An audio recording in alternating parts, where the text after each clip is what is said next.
My name is Giselle Misudan York, and I will be your Mistress of Ceremonies today. On behalf of the Department of Communication, I would like to welcome you to the official launch of the St. Martin Gov Radio 107.9 FM. Today is a culmination of years of vision and hard work by many. The St. Martin Gov radio station will serve as another tool in the arsenal of the Department of Communication as we aim to fulfill our mission statement, which is the provision of detailed, timely, accurate, and relevant information to the internal and external public concerning policy, plans, programs, and projects that are executed by the government of St. Martin. To speak more on our journey to today, I would like to welcome to the stage Head of the Department of Communications, Mr. Rodney Richardson. Good evening, ladies and gentlemen. Protocol has been observed, and thank you for coming to this historical event this evening. Before I continue, I would like to acknowledge those persons listening on radio or via live stream on stmartingov.org. Welcome and thank you for tuning in. As head of the Department of Communication, it is with much pride and joy I stand before you this evening. This event marks a significant moment in the development of our country, and specifically the Department of Communication. In preparing my address for the launch of St. Martin Gov Radio 107.9 FM, two words came to mind: reflection and celebration. Why reflection? In casual conversations with friends and colleagues, I like to use the phrase, St. Martin Gov did not fall from the sky, nor did I come up with the idea. To understand what I'm talking about, let us for a moment think of St. Martin Gov as a person. And every person has parents, and St. Martin Gov is no exception. Let me mention who the parents are. Louis and Marilyn. That's right.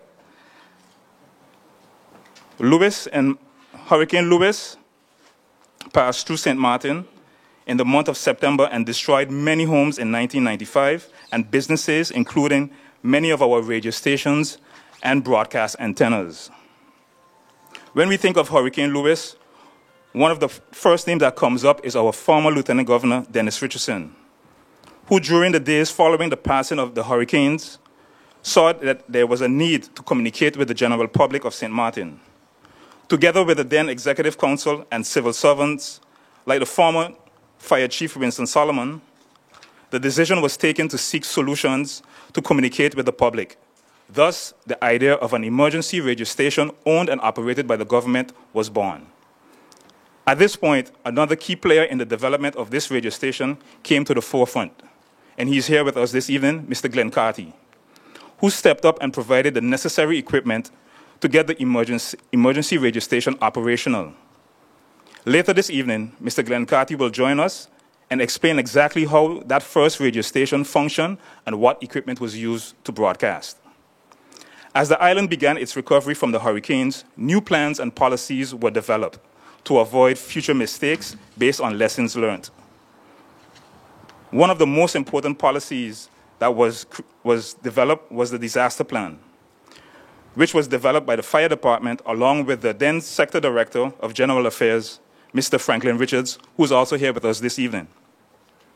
Mr. Franklin Richards also went on to be the lieutenant governor when Mr. Dennis Richardson's term ended in 2001.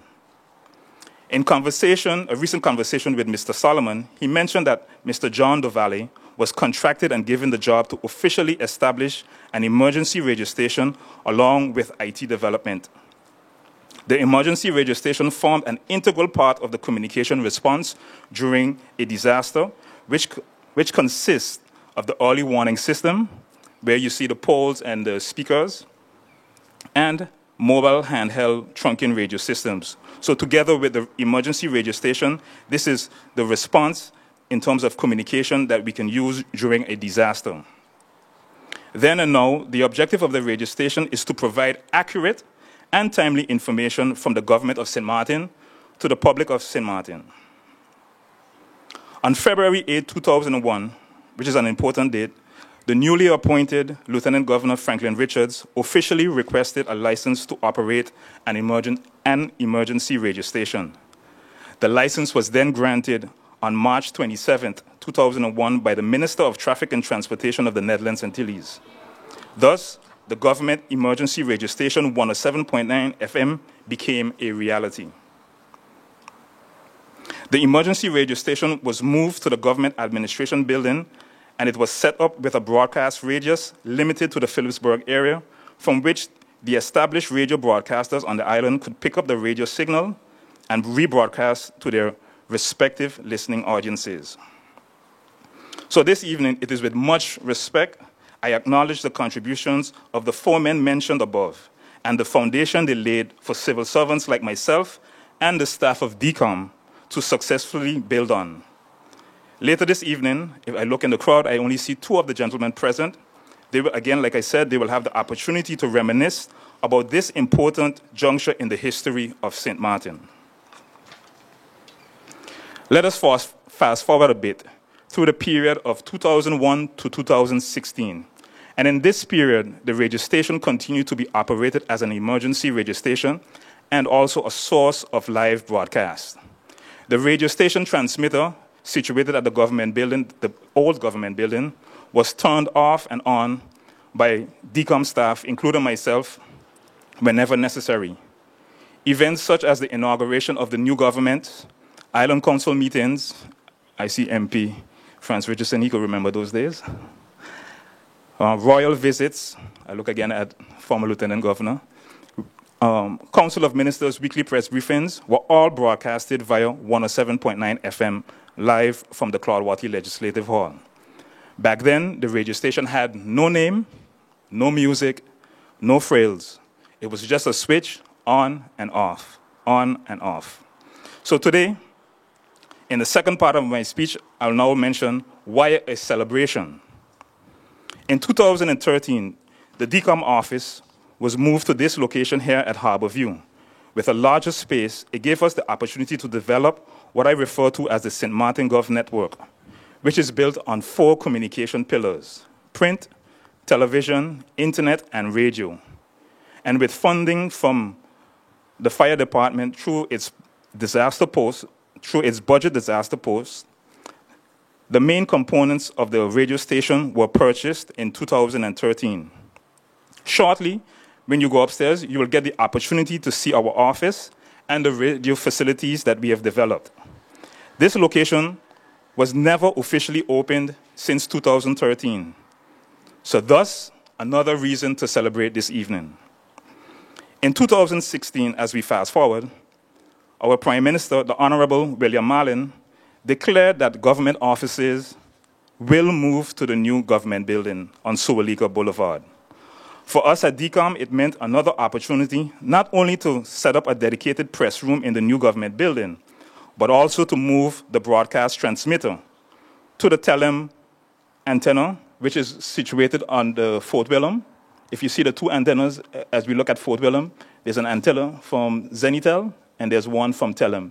We have chosen the Telem antenna to do our co-location of our radio station this evening. This process took some time, mainly because of the very windy and rainy Christmas season of 2016. The breakthrough moment came on Sunday, February 19th, 2017, when we began broadcasting island-wide. Thus, our main reason for our celebration here this evening. In the excitement of the moment, I called every staff member on that Sunday afternoon. I told them, put on your radio, listen to the radio station. Yes, I did that. And this evening, it gives me great pleasure to mention all the staff members who, in one way or another, contributed to the success of this radio station. I'll begin with Marsha Gomes-Bobetry, Cedric Peterson, Guy Simon, Hubert Flanders, Lee Lake Williams, Ruby Pierre-Louis, Dennis Lake, Pedro de Weaver, Janelle Mardenborough, Giselle Musadan York, and there's also 2 extraordinary members that form part of DCOM, Mr. Roddy Helliger and Ms. Jackie Lake. Collectively, each staff member has made their contribution, and I give them a big thank you. Let's give them a round of applause for their contribution.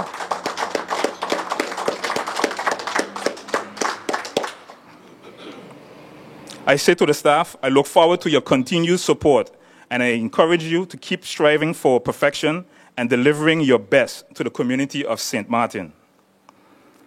As a department head, I cannot accomplish any of the goals that I have proposed without the approval of Secretary Generals in the Ministry of General Affairs. During my tenure at the helm of GIS/DCOM, I received the blessings for this idea of a fully operational radio station from Mr. Louis Brown, Mr. Julian Larmony, and Mr. Hensley Plantain, who is the current SG. To these gentlemen, I am humbly grateful. During the construction period, the main contractor and engineer responsible for the setup and the supply of equipment for the radio station was Mr. Nakum Frank. With his team of professionals, they spent numerous evenings and weekends running wires and testing equipment. To Mr. Nakum, I say thank you.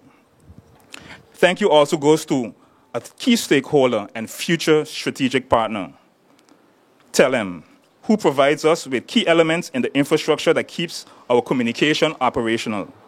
Some of those key elements are internet, phone lines, and the same island-wide coverage at the co-location space at the Fort William Tower. DCOM looks forward to the continued working relationship with the CEO of Telem, Mr. Dupasoy, and his team. In conclusion, in order to build a listening audience, the St. Martin Gov radio station program lineup will consist of programs in a 24/7 automated rotation, such as public service announcements, 30 Minutes with Government, which is a news program, Inside Government, which is an interview program, lectures, including the Law Matters to You lecture series, and our live Council of Ministers press briefing. And recently, we've begun negotiations to also broadcast live Parliament meetings. These talk programs will be held together with a musical lineup that features strictly St. Martin artists and producers. As established earlier in my address, in times of disaster, this radio station will return to its roots and take up its core task as the Government of St. Martin's emergency radio station. And to that, I'd like to say that we can't do any of that emergency broadcasting without our partners in terms of the other radio broadcasters on the island. So I look forward to the continued cooperation from our radio broadcasters on the island. I would like to say at this point, the celebration should not end this evening. If everything goes according to plan, and if we accomplish our goals this year, we should be back here to celebrate the launch of St. Martin Gov television station. Ladies and gentlemen, I thank you for your attention. Thank you, Rodney. And on behalf of the staff, we would also like to thank you and acknowledge you as our department head. And we can attest to the amount of passion and sweat and tears and yelling and a whole lot of other stuff that has gone into where we are tonight. And I do remember that Sunday, the childlike excitement. Turn on the station is on. He was so proud. So thank you, Rodney, for being the kind of boss that we're all proud to follow. Next, I would like to invite our Honorable Prime Minister, Mr. William Marlin, to the podium. I want to thank not just Rodney, but like he said, it was a team effort. Everybody coming together over a number of years. And it is my pleasure to say a few words here because there were none left to say, as Rodney had basically covered it all from the beginning, and not only in present, but also in the future. One of the things that we have suffered as government, and that goes back from in the days of the Netherlands Antilles with the Parliament broadcasting in Curacao, but also here, Island Council meetings, you would be following a heated debate in the Island Council, and then at a given moment, the radio stations need to make money, as Eddie would say, somebody got to pay the bills, and then they switch to another program. Soon we will be launching our own television station as well, and then we won't have to compete with some of the live programming that go on, where we have to switch either to another channel or we got to simply get off the airwaves because we cannot afford to pay the commercial rates to broadcast, let's say, an Island Council meeting, or in this case now, a meeting of Parliament. It is not only about broadcasting of meetings. It is about communicating with the public, communicating with the people. One of the things that is embedded in the program of this government is openness, transparency, and communicating with our people. I have, every week, I would receive faithfully an email or a message from Rodney asking me if we're going to have the weekly press briefing. And finally got it so far. I didn't have to scream, but I, with a lot of passion, maybe to use her words, I told him, this government, even if it is one minister, will have its weekly press briefing.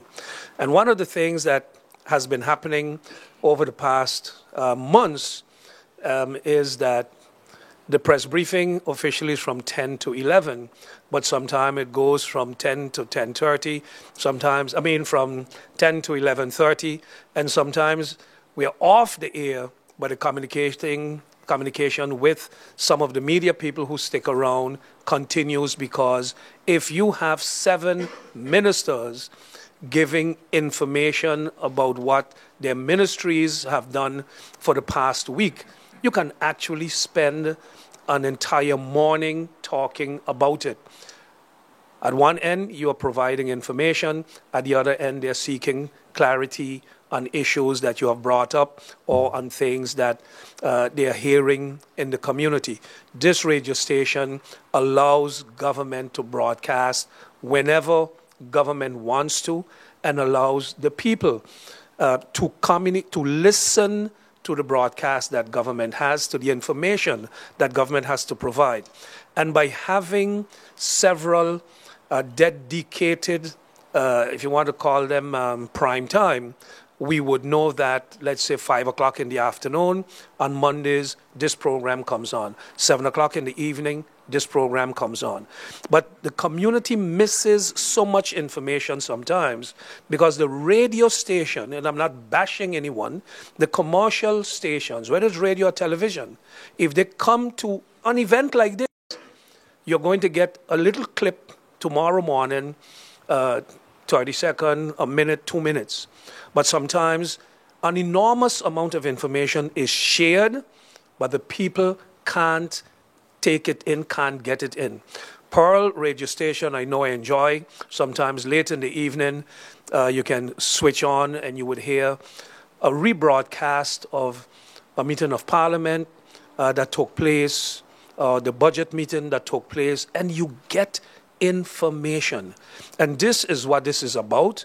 It is not only to provide information when we have a disaster, when we have a hurricane, but it's to provide information constantly. People need to know, what do I need to do in this case? How do I file this? Where do I have to go to get that? How do I, every day you get information about, my passport expired. How do I get a passport? This expired. How do I get that? By using all ways of communicating with the public, with radio, with television, with newspapers, people would have an opportunity to tune in to the radio. People have an opportunity to go on the internet. People would have an opportunity soon to go on television, and people would have an opportunity to read something at their leisure. This is what the government is aiming to achieve, and we are happy that today we have accomplished same. So let me join also in congratulating all who have done work in the past to build a foundation for this to happen today. It is a celebration of all who have had their input.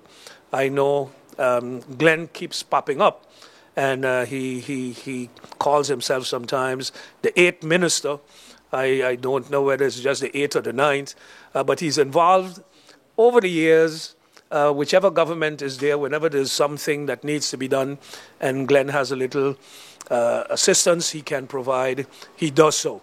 And when I know back then, when everything was flat, and we needed, Glenn was there. And it is not only Glenn, there are others as well who have laid a hand, who had lent a hand, who has made their contribution. Let us hope and pray that hopefully we will have no hurricane, but in the event one comes, that our radio station will be able to continue to broadcast as well. Because having a radio station is one thing, but when the disaster strikes and the radio station can't operate, then it's just as good, let's say, as not having one.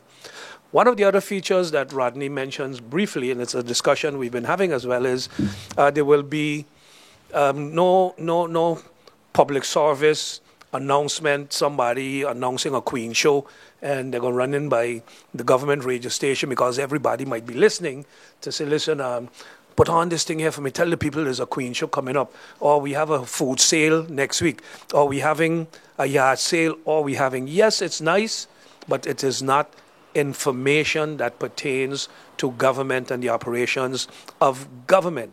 We don't want it to sound like some sort of a dictatorship where we are brainwashing people, but you have to set the parameters within which things would function. What we have, however, consciously decided to do is that we will use the radio station to promote the identity of our people. And when I say promote the identity of our people, not to have public service announcements of who is the St. Martiner is this one or that one, but we have a number of people who have produced good songs, good music about St. Martin, but also calypsos and other music. We don't hear it enough. So when the radio station is not running one of its programs, when you tune in, you will listen to St. Martin music by St. Martin artists produced on St. Martin. And again, it's not he has to be born here by Middle Region parents or Dutch Quarter parents, but it's artists from St. Martin who have made their contributions here. It is sad sometimes when we are in the peak of Carnival and we don't even know what our road march is because we are not hearing it enough.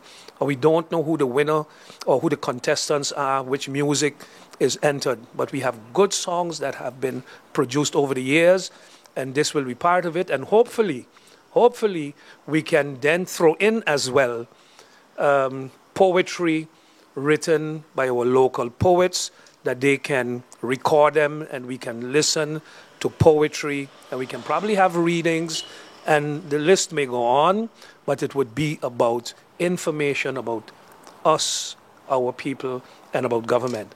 Thank you all for the great job you have done. I'm happy that we finally reached to the date that we can have the proverbial cutting of that ribbon, opening up the radio station. And I know he got to be somewhere here, but the light, I can't see him. But for one person, I'm sure this is a dream come true. Cedric Peterson loves nothing else but locking himself up in a studio with a radio, and then I guess the best in him comes out. That is where he feels at home, and he wants nothing more than getting this radio station off the ground. It's not about how much he put into it, but in this case, it's about how much he wants out of it and the potential that he sees in it. Thank you all for coming. Congratulations, Rodney, and the entire team at DCOM. Congratulations. And I wonder why he was pausing. And when he looked over at Mr. Plantain, he was, I don't know whether he forgot the name, but Mr. Plantain likes to be referred to as the Junior Prime Minister. So thank you, Junior Prime Minister, for the work you have done with your staff. Congratulations all, and have a good evening. We especially ask a blessing upon the first persons who did the blazing of the trail. We thank you, O God, for the present staff. And we ask you to cover them and to be with them. Continue to bind them together as a team that truly what they produce will be of necessity to all people. Watch over this development, and may it always be informational, entertaining, and truly educational. And as the motto says, may it be timely, detailed, and accurate. Continue to move through this place with your Holy Spirit. And may all that is said and done here bring honor and glory to you. We thank you, O God, for moving in such a mysterious and wonderful way. Imagine what could come from something like a hurricane. We know that you are in the midst and that you will continue to watch over us. Bless our Prime Minister and his government. In Jesus' name I pray.